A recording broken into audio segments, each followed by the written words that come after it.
Welcome to Blackout Briefings. This is a panel discussion on the national ID debate. I want to introduce the moderator. This is David Morton. And please turn off your cell phones.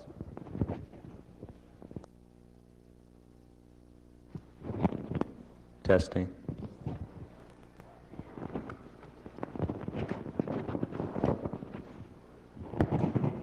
Yeah. Can everyone hear me okay? Yeah. Hi, I'm David Mortman. I'm the Chief Information Security Officer for Siebel Systems. And today we're going to talk about national ID cards. Initially, this discussion was to be more of a generalized debate about whether or not we should have a national ID card here in the US. But back in May, we passed the Real ID Act, and well, we seem to have one whether we want one or not now. So this is going to be a more general, well, more specific discussion about the Real ID Act and its potential ramifications for us here in the US. So before I actually get too much into the specifics of Real ID, what I want to talk about is national ID cards in general, and what are some questions we should be asking ourselves before we actually, as you're building a national ID card, what questions should you be asking yourself so you can design it well? First question is probably the most important one, is what's the purpose of this system? What's your goal? Are you trying to identify citizens? Is this for voting? Is this for healthcare? Is this about immigration, terrorism, identity theft? These are all things you need to think about. The next question is, who actually gets a card? Is it voluntary? Is it mandatory? I guess that's a later question. I'm getting ahead of myself, but I guess that's allowed. One of the big questions for a lot of folks in the various discussion forums is, what's the scope of data that gets gathered? Are we talking fingerprints, biometrics, social security numbers, address, you name it? Various people around the world use different systems. This has been a big concern for a lot of privacy advocates. Even bigger than that, though, I keep getting bigger and bigger and bigger here, I guess, is who has access to this data? What can they do with it? What types of queries are allowed? And under what circumstances are they allowed to make those queries? As I said earlier, participation, is it voluntary? Is it mandatory? Do users have to consent to getting their IDs checked? Today in most states, when you get your driver's license, you actually agree to show your driver's license when any law enforcement official asks to see it. But does that mean you have to show it at the grocery store to buy beer?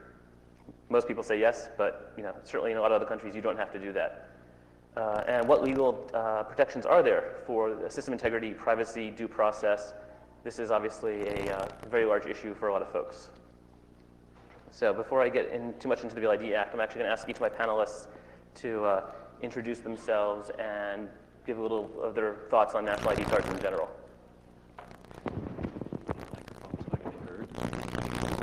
Hello, everyone. My name is Jim Harper. I'm the Director of Information Policy Studies at the Cato Institute in Washington, D.C., a libertarian think tank, and also the editor of a privacy policy website called privacilla.org. That's privacy, drop the Y, and add Godzilla's tail. Let me go really quickly through identification as a theoretical response to terrorism and how it falls down. And then I'll address attempts to improve identification in the name of preventing terrorism, which the Real ID Act intends to do. Again, really quickly, because I want to do discussion, which is always the most profitable part of any panel. The ordinary uses of identification are to maintain relationships, that is the people you see, your family, your friends, so on and so forth. For accountability, social sanction, and civil and criminal sanction. And to conform behavior, that is people who know that they are identified will fall into line with socially accepted practices and legal practices because they know about the previous point, accountability. Identification is also used for surveillance, and I use the word in a non-pejorative sense. That is, in some cases, you are watched and the information about you is put to good uses, and in other cases you are watched and the information about you is put to purposes that you don't like. But identification is absolutely necessary to surveillance so that information can be assembled about one particular person. Special purposes for identification that have been put forward and promoted as terror control include prediction, that is, surveillance allegedly would give information that would make available facts that reveal terrorists. Surveillance does It does have some predictive uses in the commercial context. That is, if they know about your spending and most importantly, bill paying behavior, it's a good guess that someone who's made a lot of payments on time will make payments on time in the future. It's a good guess that people who've consumed luxury cars in the past will consume luxury cars in the future. But the error rates in this kind of prediction are still good if the error rates are 90% or more. In terrorism, there are no distinct habitual precursors. That is, that there's no path that terrorists follow that we can study for years and years to improve our prediction rates from 99.9% to 100%. So I don't think there's an effective use of identification in predicting terrorism. Interdiction is another way that identification would allegedly advance terrorism control. But no significant terrorist attack has ever been committed by somebody who is actually entirely anonymous after the fact. I'm sorry, I've misspoken. That goes to the forensics point. Interdiction is the idea that you would grab terrorists before they act. Of course, to do that, you have to know who they are in advance, and that's the problem. The nub of the problem is to know who they are in advance. In all the major terrorist attacks we've had, once we knew who they were, it was very easy to pull the strings and find out where they'd been, who their accomplices were, and so on and so forth. The nub is to figure out who terrorists are, not systems that would track all of us in order to pick out one or two terrorists before they strike. Finally, forensics.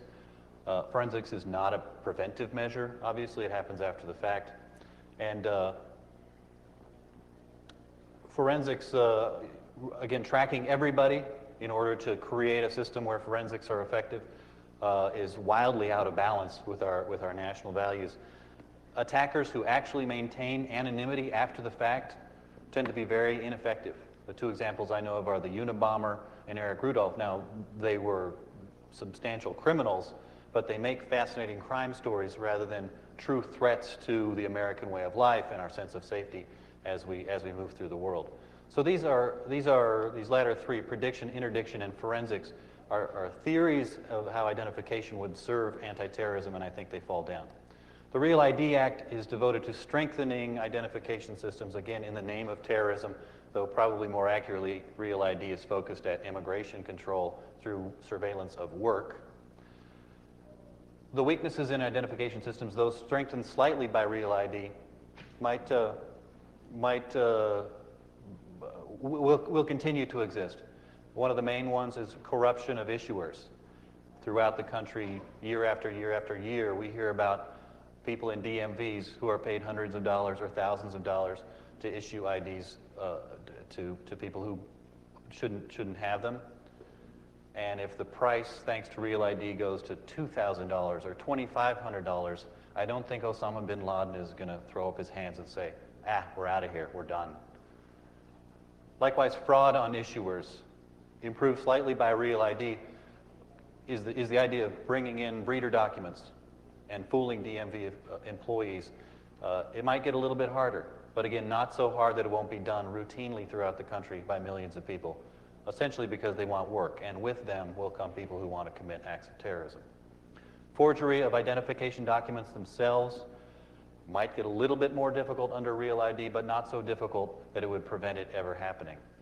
And finally, carelessness in checking ID cards against the bearers will not go away because of Real ID. Some of these things can be improved by machine identification, but those implicate far greater surveillance and tracking than most people are willing to accept. So again, in the interest of brevity, I'll stop there, but those are the basic thoughts I have about identification. Thanks, Jim. I'm Rhonda McLean. I'm the former CISO for Bank of America. I retired in early June, and now I have launched my own company, McLean Partners, Risk Partners, LLC. And I was really excited to be here today when I got asked to do this, because this is an important issue, I think, for everybody, whether you're someone that's trying to protect your customers or whether you're just a consumer yourself and you're worried about your own identity and how you might be in a position where you need to authenticate. I mean, when I came through the airport, to come out to this meeting, I was asked for my driver's license. Okay, and they weren't going to accept my credit card even though it had my picture on it. So, you know, the Real ID Act that you're going to hear a lot more about, my disappointment with it, other than I think it's got a lot of work to be done on it, but my disappointment is that it's not a national driver's license, because I move around and I'd just soon not have to take the test. I mean, you know, you can go to the other countries and you have a national driver's license, and at least that would have offered us some convenience. But we are where we are, and that legislation has been passed, and I think it really means that we need to take an active interest in our state and federal government of how they are going to actually implement the Real ID Act. And instead of one leaky boat, we may have 51, because Puerto Rico is included in there. We may have 51 leaky boats.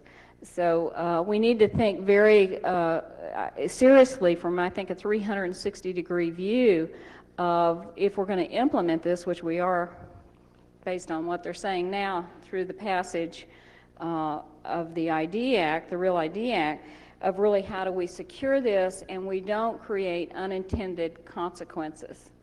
And I think that's the real danger with sometimes when we pass things very quickly in the middle of the night on appropriations bills, which is how this bill got passed.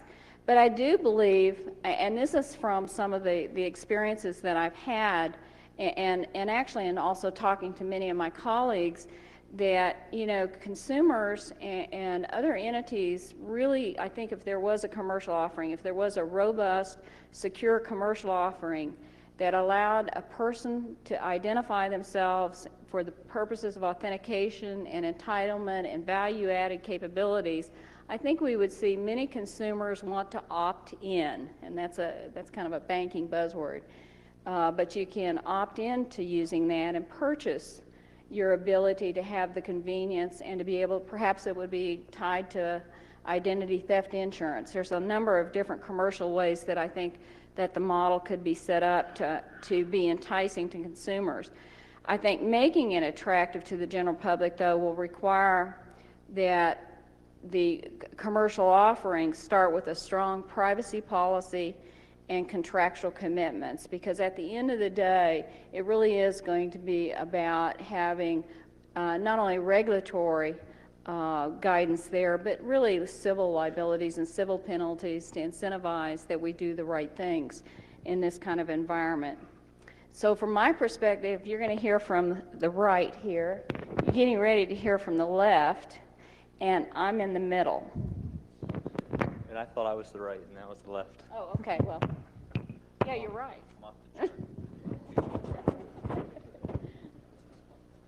Hi, I'm Dennis Bailey.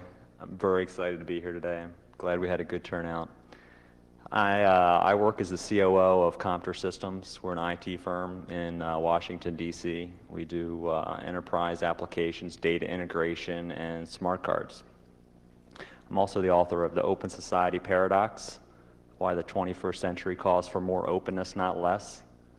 And in brief, it's kind of a lot of David Brin's ideas extended into a world of terrorism. I'm a strong believer in secure identification. I'm a strong believer in standards for identification. I don't know how many people listened to the last panel on data and information. I probably disagreed with about 90% of what I heard. I also just listened to Jim over here, and I probably disagreed with about 99% of what I heard. Really, what's that? Okay, I thought you said something. What I'm here to do today is to challenge everyone. I'm here to stir things up a little bit. I'm not here to be politically correct. I'm not here to confirm all your beliefs. I have, one of my degrees is in psychology, and there's a principle called the confirmation bias, where people, because of their self-esteem, they seek out ideas and opinions that back what they believe in. So I ask everybody today just to put aside the emotion, put aside that confirmation bias, and just think critically about some of these issues rather than these quick responses that you see when people bring up the term national ID. And that's another thing I'd ask is that I don't like using the term national ID. Words have power, and the civil liberty crowd has been tying national ID to George Orwell for the last decade. That word is so negatively charged that you can't have a debate when you're already at a disadvantage like that. And there's a lot of other issues where how you frame the words impact the debate. I'd also ask that we try to avoid the slippery slope wherever we can. You can have a lot of fun speculating about the future, speculating about the dangers that Orwell prophesized about, even though Orwell was wrong about a lot of things. So I'd ask that we take our skis off and deal with the world as it is today. And then the last thing I'd say, we need to consider all the interests that we have in this room. I have personal interest in this, so I'm biased. I've got a book on the topic. My company does smart cards. Jim's representing the Cato Institute. They get money from people with certain interests. Security group out here, you have an interest. Privacy advocates get upset. That's more money in the pocket for a lot of the security people. Look at the government. They have an interest in security and terrorism. Every time there's a terrorism attack, they can try to grab more power. And the Iraq War was predicated on 9/11, which was a joke. So I think in these debates, you really got to take into account all the interest of all the parties. So I'll leave it at there. Thanks, everyone. So to just give a quick introduction to the Real ID Act. In speaking to several of you earlier this week, I discovered that a lot of folks hadn't really been aware of the Real ID Act or some of its implications. I thought I'd start off with a quick flyby of what this is and what it means, so everyone has a good base footing to start from. I'm not going to read this entire slide, and most of these slides, because, well, I hope you can all read. But the important thing here is that basically in 3 years, we're going to have a driver's license that is linked to the federal government, and if your state chooses not to link their driver's license database to the federal government will not take that driver's license or ID card as proof of who you are. If you look at the list of requirements, most of these requirements are things that are already mandated by your state. California, has extra requirements. They require things like fingerprints. Illinois requires does facial recognition in addition to taking a picture. I believe Georgia also does fingerprinting. Thanks, Adam. So this stuff here isn't actually all that different from what you're seeing today, except for this 3-year requirement. Where it gets more interesting is that as you go to get your driver's license for the first time or get your driver's license renewed, you now need to prove evidence of lawful status that you belong in the U.S. And you can see there's a long laundry list of items here that allow you to prove that you're a citizen or have some legitimate reason for being in the country. Effectively what this item B here is saying is that DMV workers in every state now have to effectively become immigration officials and determine who is and who is not legitimately allowed into the states. Did you have a question back there? You're assuming that they're going to be required to take action if they discover somebody's here illegally. Well, they're required to not issue a driver's license, and they're also required. I'm sorry?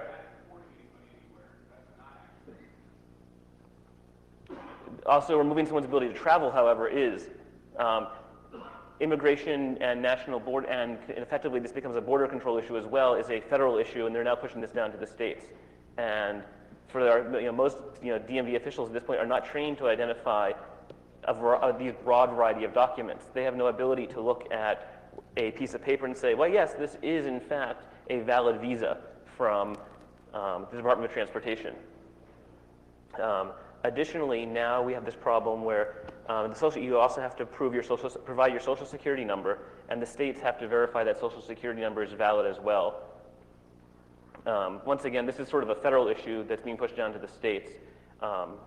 It's not particularly an egregious issue in terms of a new thing. Most states already have your social security number from like 14 different other systems anyway.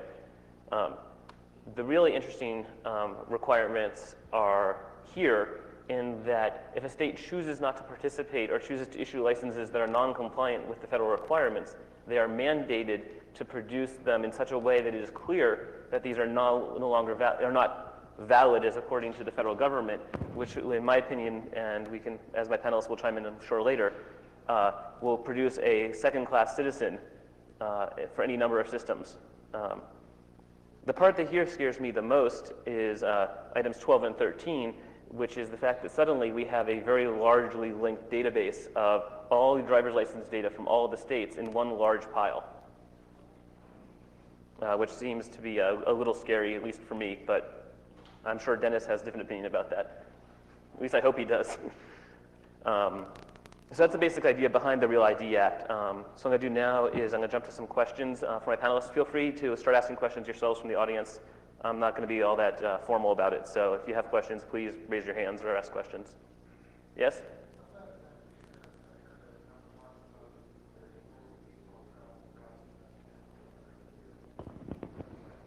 Here, I'm sorry, I can't hear you.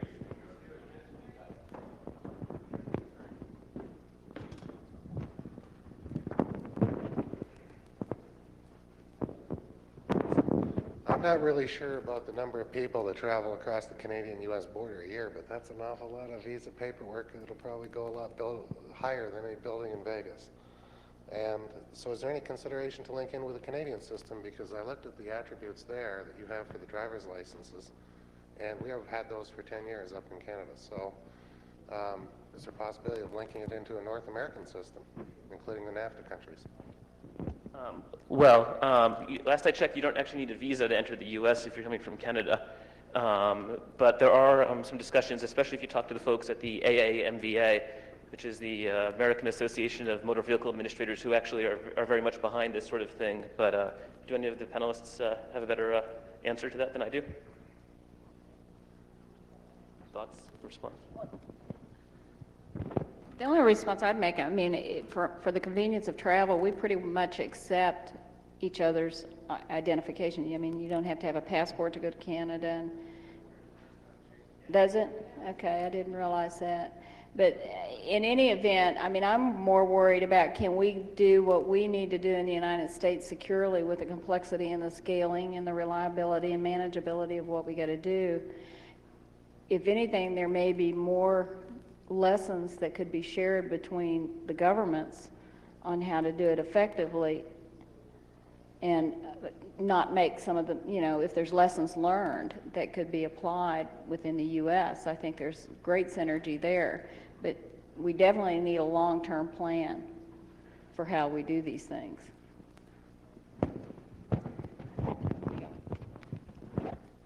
I'm a strong advocate of linking of databases and using information in a number of ways. If I'm an identity thief and I get a driver's license in one state, even if it's a secure driver's license, I just can go to another state and get a different one. The terrorists on 9/11 had multiple identification cards, driver's licenses from multiple states. They targeted states that had the weakest standards. So I think having a federal standard, which is something that's a part of any modern economy, is that you have standards. I think as of 9/11, there were 311 different standards for driver's licenses. So I think that's a positive thing. I guess on international travel, I'm not so concerned with identification requirements because nation states have the right to know who's crossing their borders. In the United States, we have the right to cross state borders, a right to travel, and of late that right is being diminished by requirements to show identification. As Real ID is implemented, that'll include having to prove that we're legally in the United States. In order to get the identification, we have to show to cross state borders as a practical matter. So these are real impingements on our rights as Americans, those of us who were born here. I was never issued a document saying that I was legally in the United States because I just showed up one day.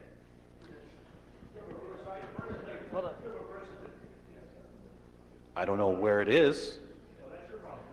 It's your problem, not mine. I don't have it. Scott, did you have a question? All that says is that somebody with his name was born on that day. Doesn't say anything about this person who's sitting here and taking it.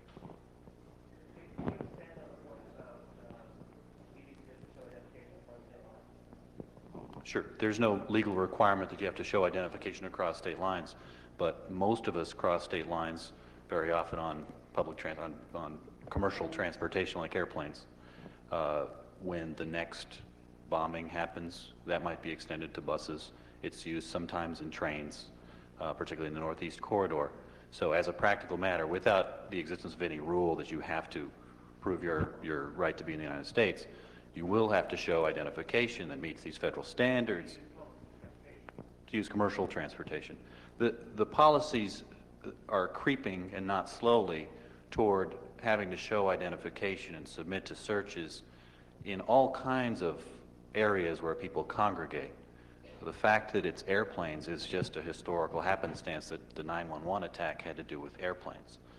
The search is happening in New York City now, and the subways have to do with the happenstance that attacks in London were on the subways. There's no logical ending point to this, obviously. Supermarkets, malls, train stations, buses, hotels. There's no end to the amount of checkpointing that could go on if we accept this kind of ID regime as terrorism security. It's not.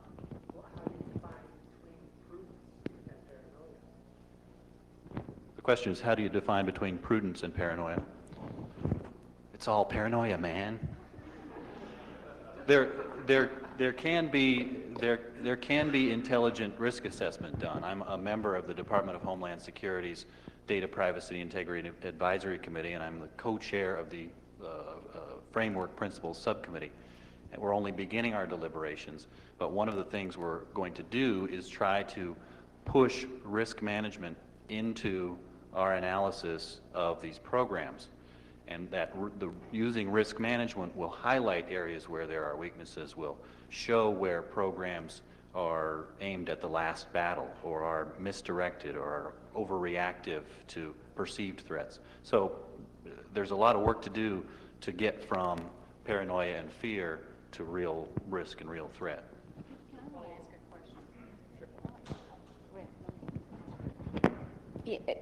The example that you're using is one mainly, I think, on the paranoia side, which has to do with show me your papers, okay, so you can move forward, kind of the Nazi kind of thinking there. But, I mean, there's higher levels of assurance that we all appreciate, that when we're asked for identification, that really serve our own individual purposes. And you know, when you checked into the hotel, you know, they not only ask for your credit card, right? They ask for your driver's license so that they could authenticate and validate to some level of assurance. It's not perfect. It's not a perfect world. It's not a perfect solution, okay? But it's used in an attempt to at least put a barrier there, to make it harder for criminals, okay, who want to masquerade as you. And it is a real fear. I mean, a lot of consumers are very frightened of losing their identity. So having a way to authenticate yourself, for me personally, it would be great to have a really secure authentication mechanism that would really validate that that driver's license or that commercially offered authentication, you know, individual authentication could be used so that the hotel doesn't worry that, you know, I stood out. If you saw Vegas Vacation, you know, I'm not George Papagopoulos, you know, so that it really is me and it really is my credit card that is being used. Adam, did you have a point? Just a couple points. For me, I think we're starting from a false premise.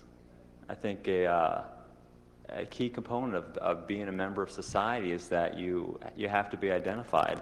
There are certain actions that people take that can have an impact on the community. If you buy a gun, that can have an impact on me. If you take out a home loan, that can have an impact on society.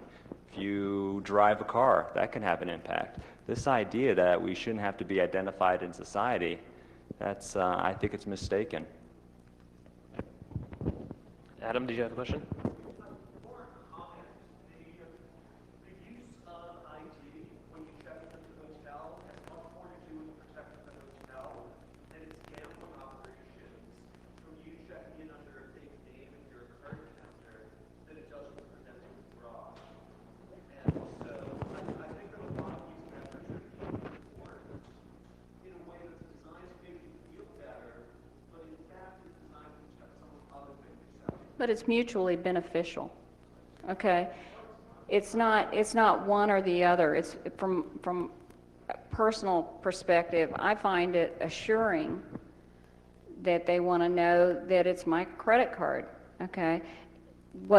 I do agree with what you're saying about how they use that information, and that really goes to the panel that I think talked before about who owns the data about you and how that data is used, which is a different issue.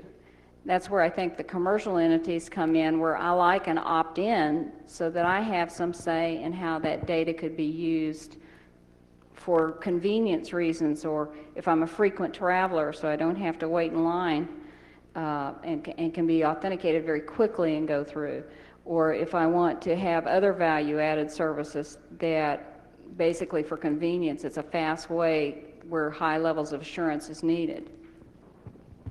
What's the value of an ID system, though, if all we're doing is raising very incrementally the cost to subvert that ID system to a kid buying a $5,000 date card where now it's supposed to be I mean, I understand the purpose of having this great national ID when we're all being expected to expose ourselves to all potential future risks of misuse of that by the government and other organizations. When all we're doing is making it slightly more difficult than it is today to create a fake identity. I don't understand the value. What are we providing above what the states provide today by nationalizing the identity system? Well, actually, that's a good example, money. Look at all the changes we've done to make it more difficult to counterfeit bills. Take the starting point, take where we are today, it's tremendously more difficult to counterfeit. And I don't consider this incremental. Having encryption, digital signatures, the space on the cards, biometrics, that's a big jump from where we are today. Except that there's no requirement for that, Dennis.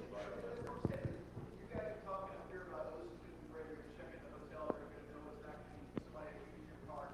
The hotel, at least I hope for sure, is not going to have the ability to cross-reference you against some national identity database based on this card to determine whether or not you are what you say you are. I mean, if we're going to say that this is only, to protect us as citizens, and we're going to let every organization out here that wants to deal with this financially be able to cross-reference our identity in some master federal database, then stop trying to say that this is to protect us. This is to protect the organizations that hold power today, not protect us as citizens. I say it protects us against identity theft. Okay, hold on, excuse me, okay, one person at a time, please. Okay, wait.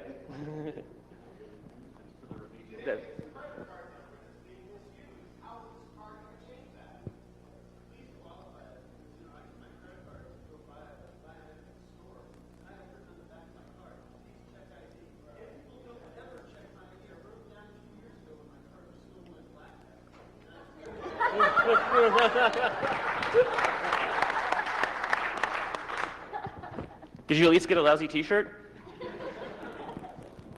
That's why I pay cash.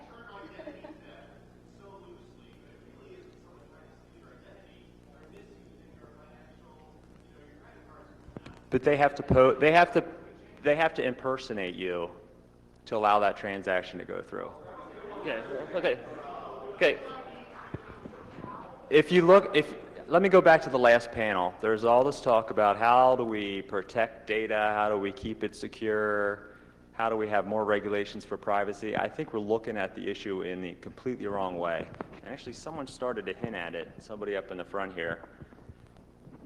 Our data are spread across millions of databases around the country, around the world. The data is already out there. So do we focus on trying to lock down 1 million different databases, which would benefit your industry, Or do we focus on a single point of failure, which is the driver's license, which serves as our piece of ID?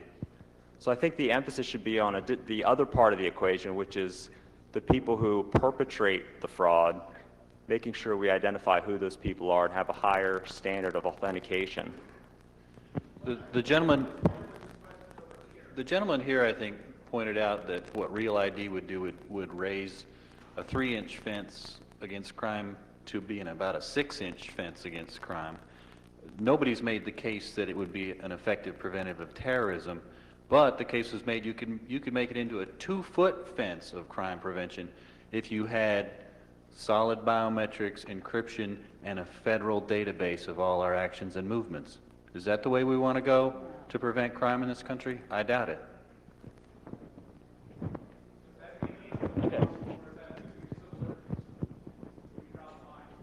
How is that losing your civil liberties?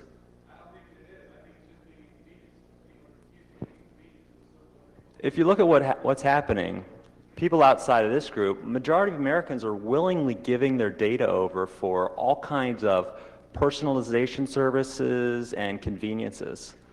It's most Americans, if you ask them their top 10 issues, privacy is not going to be in that list. Okay. So Dan, you had a question over there?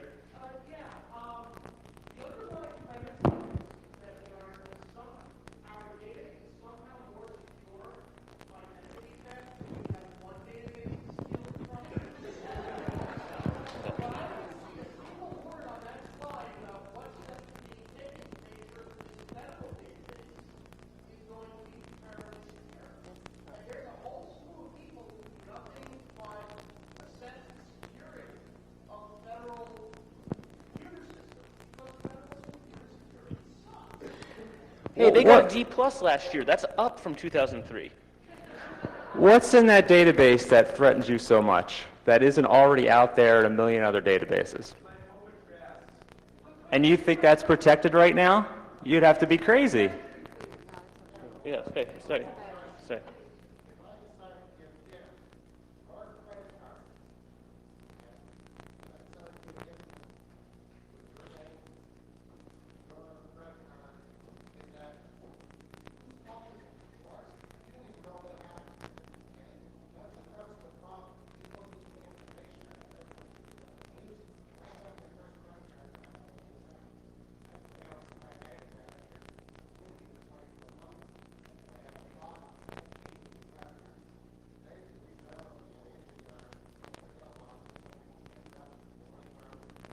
And all I'm saying is, if you're going to verify it, you need to be able to trust the person is who they say they are.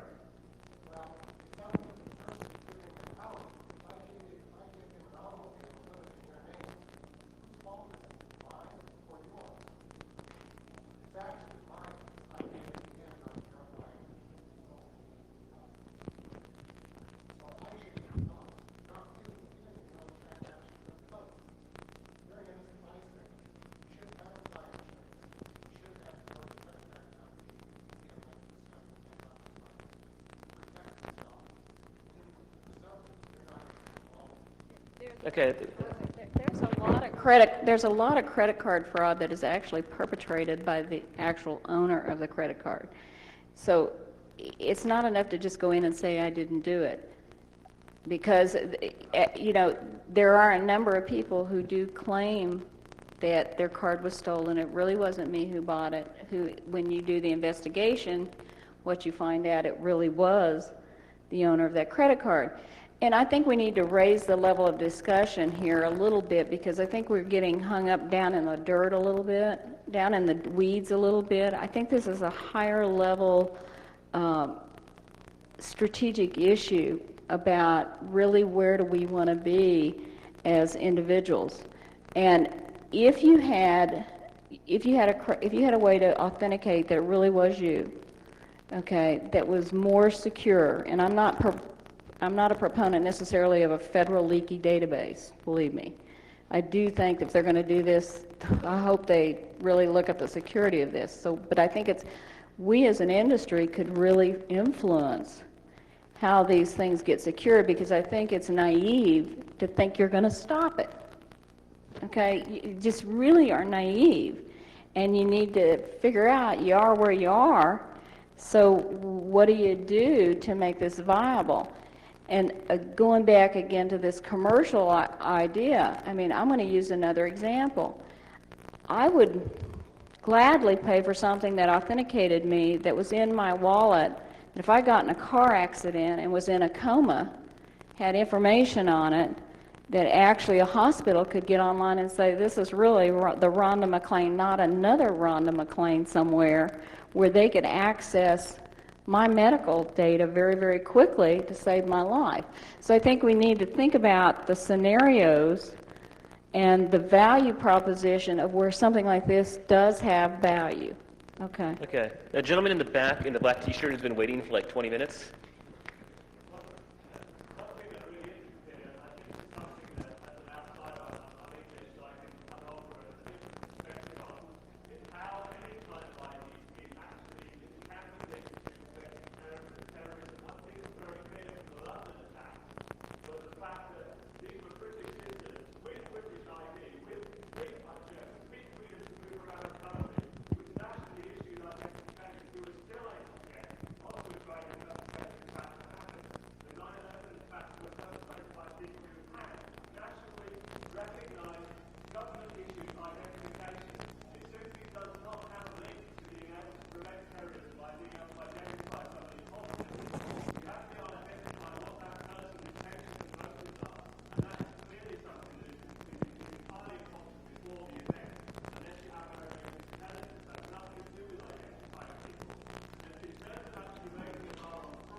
Wait, hold on. I'll try to answer that question. I see two ways that IDs can help prevent terrorism.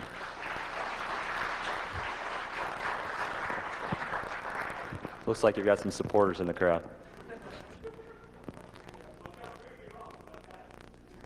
Okay, well, let me give you my thoughts.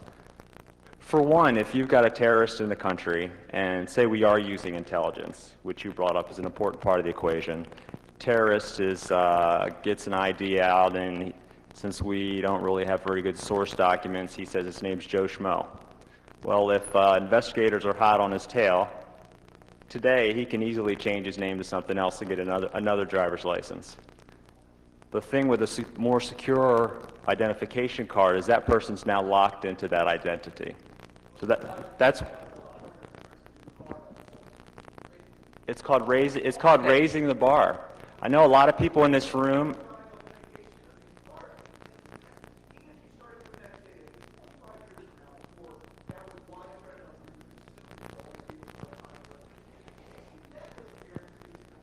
Well, we can disagree on how secure an improved driver's license would be. The other point I'd like to make is that right now, London is investigating and trying to track down the July 21st bombers.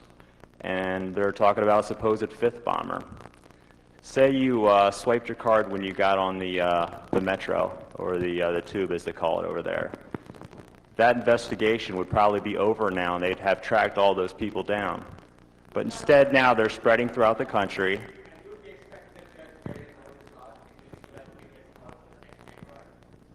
What's that? Well,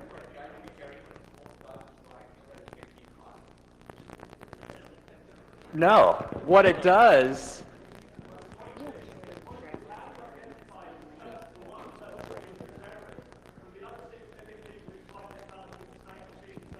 it helps. One, you can find out what train they were on, and two, you've got a list of people, so you can go after it with intelligence, a group of people, and three, all the relationships to that suicide bomber. Even if he's dead, there's likely to be other people out there that are potential terrorists that are related to that guy that he's contacted. That's what intelligence that is sounds all a lot about. like profiling, which is a dirty word around here at least.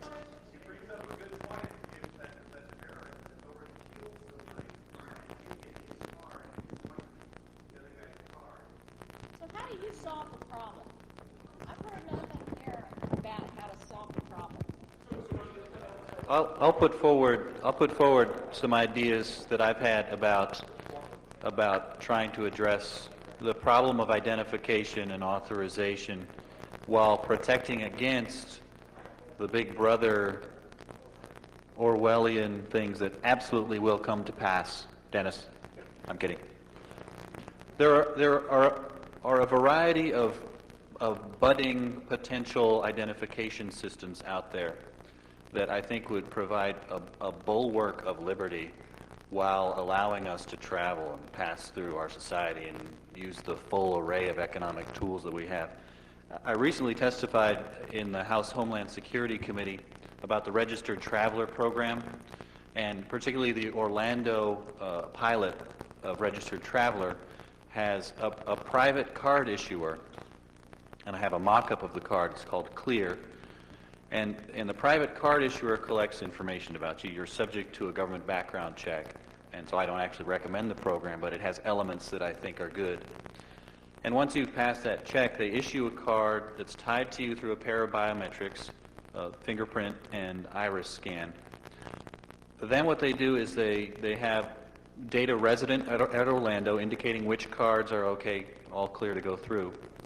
And you go to the Orlando Registered Traveler kiosk and you get your iris scan and you put your card down, and it says the person who's attached to this card is entitled to go through. And an especially key point is that the card is privately issued. It has a privacy policy that promises to destroy the fact of your use of it within 24 hours. That's legally enforceable. And we all know about the imperfections in people's obedience to their privacy policies, but it's much better than any government program we've seen so far, which has never stated that they would destroy data and also would change on the whim of legislators.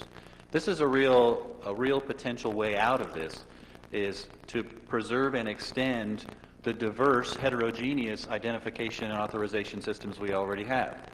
I go and talk to people all over the place, including state legislators who are generally quite a bit older and less aware than the people in this room, and I get them to take out their wallets and look through them, and they come to discover that the majority of cards they have, and certainly the diversity that they have, come from private issuers. Cards that don't identify very well because they don't need to, cards that identify pretty darn well, cards that don't identify but authorize. This is an example here. FlexCar card, which gives me access to a car, identifying me only to the system, and it could be extended where I could get access based on my good credit and good driving to other things without identifying myself. So I can travel in the economy and society without being subject to dossiers and databases. So there's a future. Could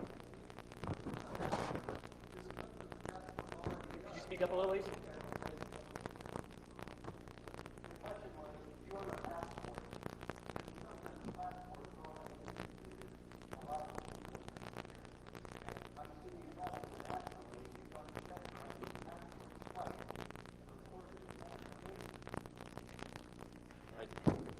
I do own a passport and use it because I acknowledge the right of national governments to control entry and exit.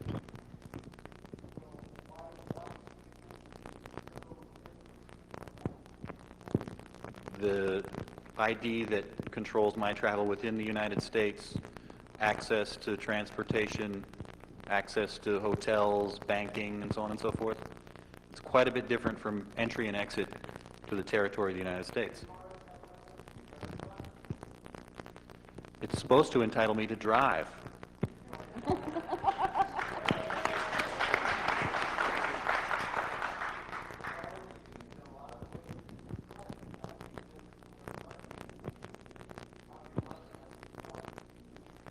Well, it's a Slippery slope that he's worried about. We've been admonished not to go on the slippery slope, but if there is a slope before you, you might go down it.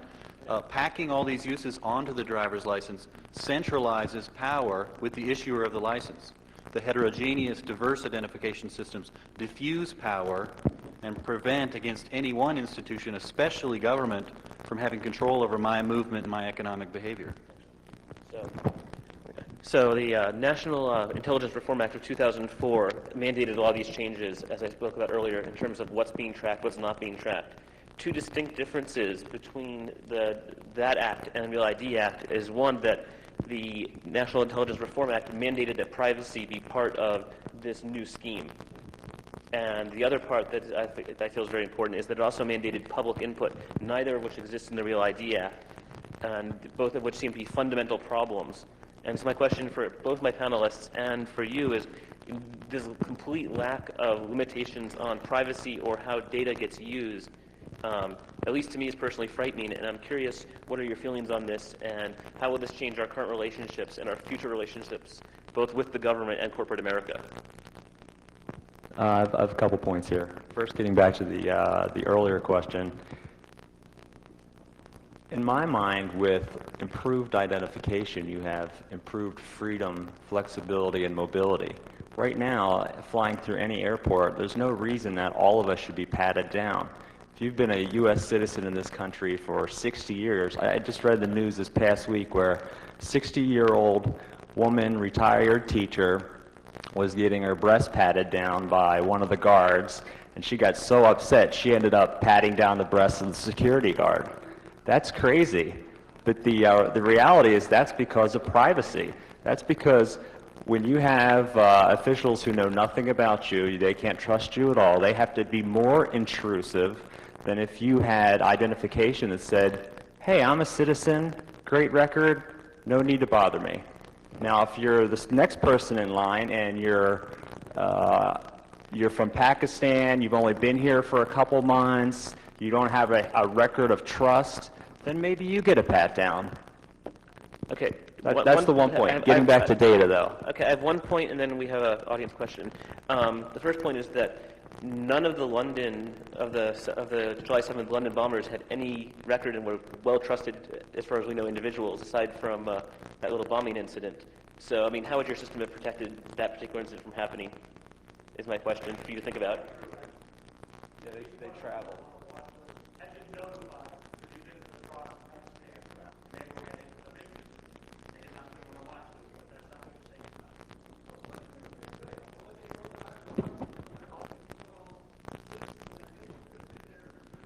Timothy McVeigh is the exception. Are we under a threat from Nazi supremacist groups in the country right now? No.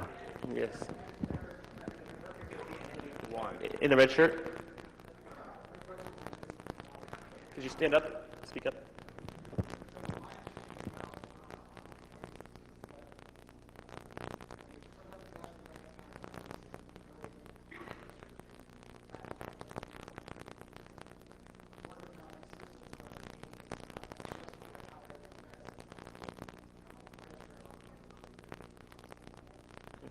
The question for everyone who couldn't hear it was, it's been proposed that national ID cards of a sort would be a precursor to more easily enabling national electronic voting. Is that correct? And so the question was, how do the panelists feel about that? And how would the systems that have been proposed so far assist or disable that effect? Well, it's interesting. When I'm more for the privatization of this, so I think we're probably more closely aligned. But when I get my driver's license in North Carolina today, I register my party affiliation. And in North Carolina, like many states, when I go to the polling, they may not ask me for anything. I just go in and sign my name. Okay, it's pretty pathetic. I mean, I actually like the idea that they would check to see that I am who I say I am. I just don't want them to know how I vote. So there's a difference, I think, between authenticating for the right and the entitlement and the privilege and the tracking of the transaction. And so, you know, whether this is a private offering, because I don't think each state controls their own polling machines, their own polling laws right now.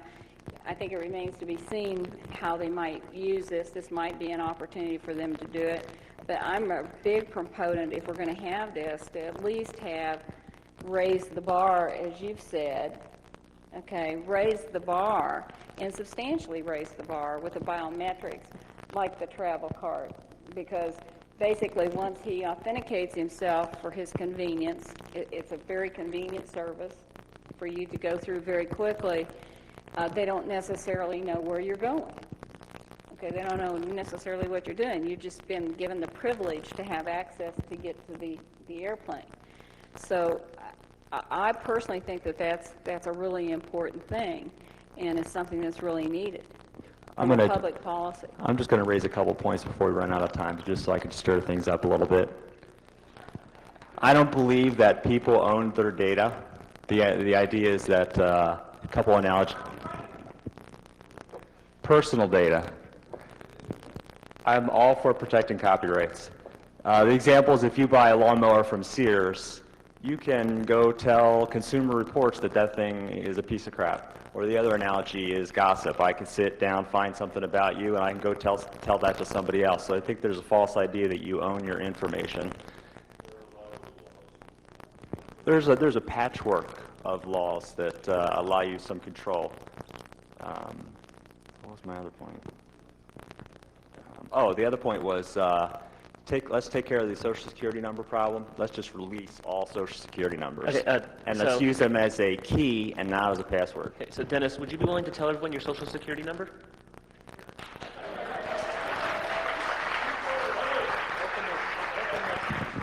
In unison. Well, you're the advocate for openness, so you should lead us. Yeah, Scott?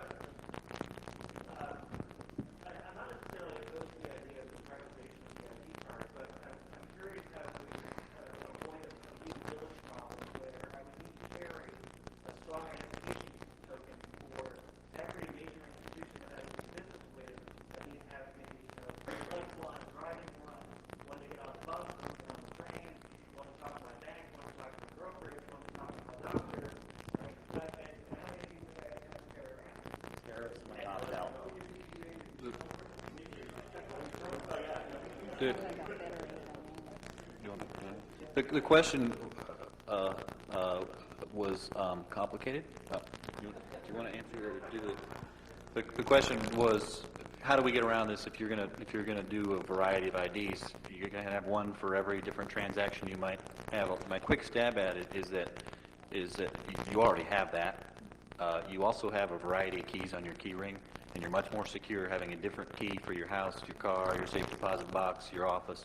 There's a good reason for that we don't unify all our physical keys in one place. There's a mix. Just like those 20 passwords you have to memorize. And it's good for driving. Use it, man. This guy right here, he's got to stand up for the whole session.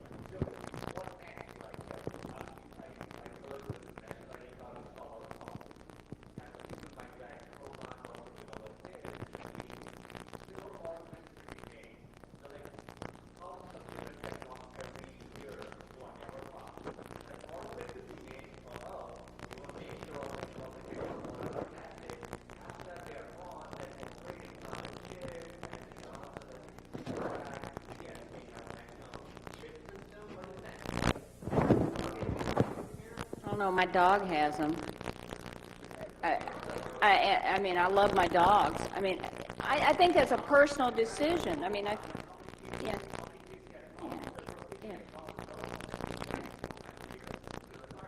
But this is not a technology question. It's really about your desire for personal preference, okay? And whether you want to opt in. I opt in to have chips put in my 2 dogs. Okay, and well, I didn't implant them in my kids, if that's what you're asking, because they're grown. They'll have to opt in on their own. But really, where I come down is the whole focus is on civil liberties. Okay, if they're tracking you, that's one thing, but are they using that information to deprive you of any of your rights? It's one thing if they have your information. And for example, this is what I love about HIPAA. HIPAA, for the most part, I disagree with most of it. It's got all these crazy privacy regulations where doctors have to redo all their offices. It's just crazy. The one good thing it does, it says you can't discriminate against an employee if they have a medical condition. And what that says is you don't try to hide your personal information from your employer because, I mean, you could see somebody sick, you might overhear them in the cubicle. What it says is you can't discriminate. You can't fire that person. You can't try to deprive them of insurance or raise their rates. And that focuses on not on all these databases, but the consequence of using the data. So I think the focus needs to be on the other side of protecting civil liberties with that. And in a more open society, it's becoming much more easier to do that. I'll say that Rhonda hit on something by using the word choice in response to your question. Dennis and you, sir, can choose to use a single uniform identification system that reports to the government on your movements. I can't choose not to participate in Dennis's system. And so civil liberties, yeah. Freedom generally go out the window. A unified identification system controlled by the government puts us at What risk freedoms? of official seizure. It's a system that fails dangerously. You all know what a fail-safe is, right? If the system breaks, you're still safe. Well, if our democracy breaks and we have a uniform identification system, administration of that tyranny is really easy. If our democracy breaks and we've got a diverse, difficult communication system, it's hard to administer tyranny. So think of diverse identification as a fail-safe. This is the 1940s, Jim, and if you look around the world, there's dozens of democracies that haven't slipped into tyranny because of national ID systems. Oops, I said that word, sorry. Yeah, the gentleman in the back in the check shirt, the plaid.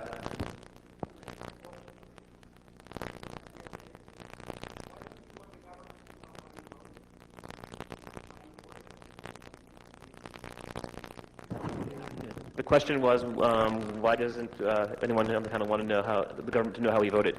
I think it's a privacy issue. I mean, I think your personal freedom to exercise your political freedom to vote is a right and a privilege.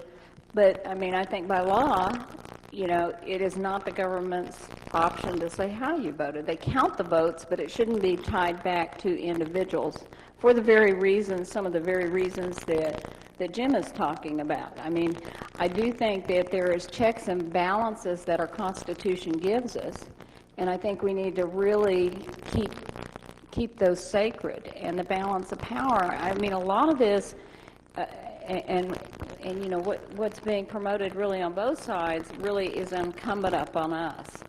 Okay, and also we need a vigilant press, which I'm not convinced today we do have. I think we need to beef up some of these things that will help us point out where we have weaknesses in the system, where abuses of power are being exercised, to ensure that we are able to freely move about, make choices, but also be able to demonstrate that we do have the privilege and the right to take advantage of whether it's voting or whatever the privilege might be.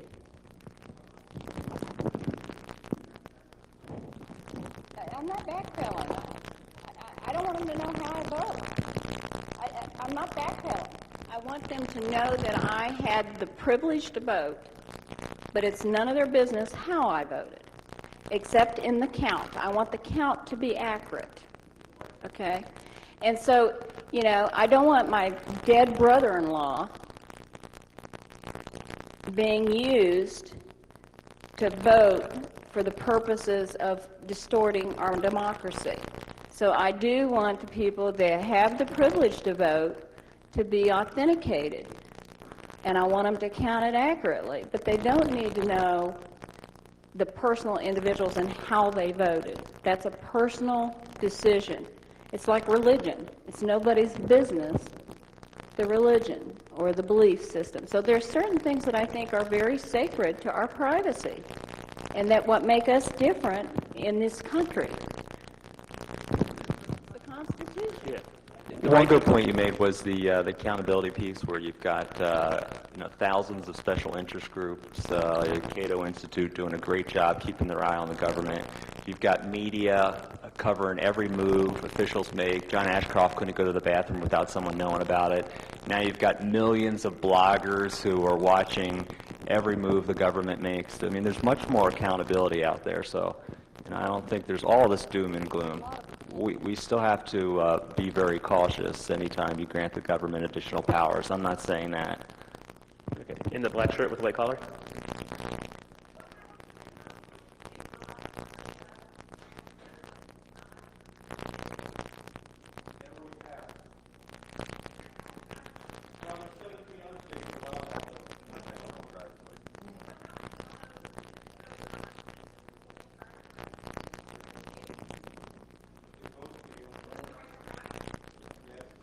Yes. That goes back to one of your charts. Well, here's your list of people who are allowed to get driver's licenses now under the Real ID Act. So if you don't see them there, well, they're screwed. Sorry. Question down here?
The gentleman in the back over here, black shirt.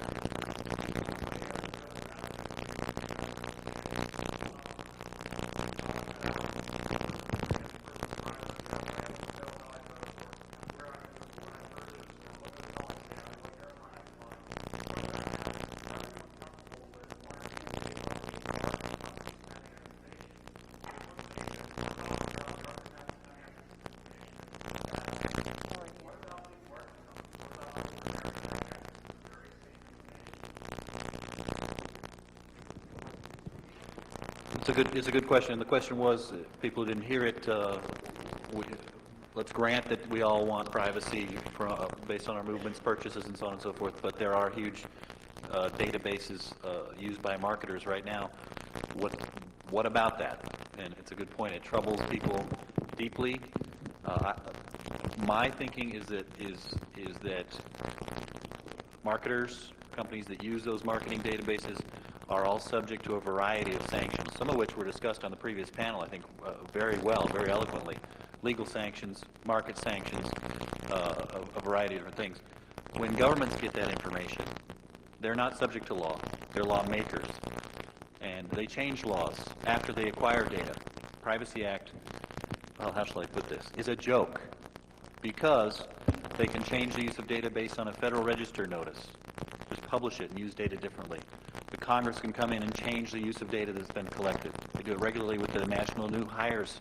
So it's published, it's public information, how they're using it? That's right. And That's accountability, right? that's a skosh of accountability. But they collect it under one premise and shift to another use at will, without any recourse by citizens other than exiting the country. So the important thing for me that I emphasize is the actors involved. You're generally safer. People don't like this. It stinks. You're generally safer dealing with private sector entities of all kinds because there are remedies against them. You're generally less safe. You're unsafer, which is now a new word.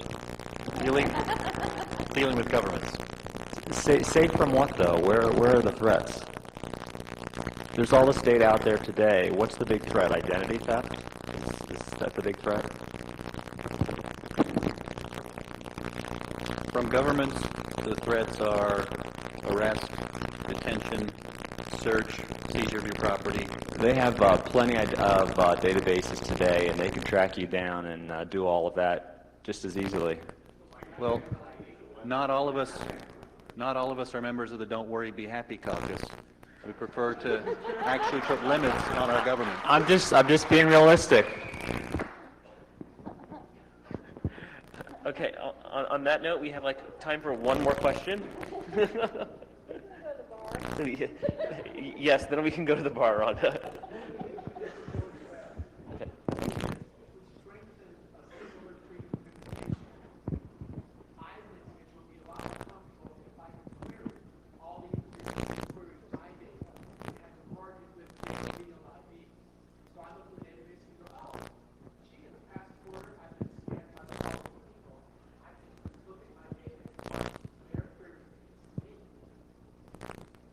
So, It's too late for that. I can Google you right now and get tons of information from you. And it's only going to get worse. 10 years from now, we're going to have perfect facial recognition, and this is going to be a mute debate.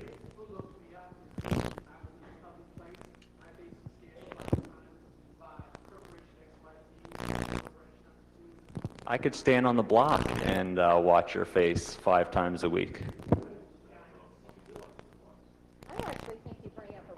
I think you bring up a really great point, because I think it's a solution kind of thinking, and it goes back to something that I said at the very beginning. In order to not have unintended consequences, we need to really think through and scenario how we're going to use, how systems are going to be used, whether it's the Real ID, whether it's commercial systems. I mean, I read Jim's testimony, and it was excellent. I would highly recommend you read it.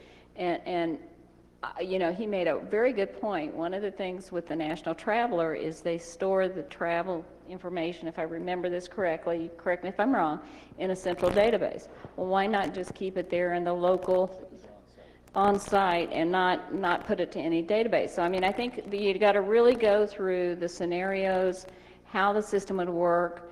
Are there other recourses and things like the ability with the Freedom of Information Act to go find you as an individual who's been looking at you?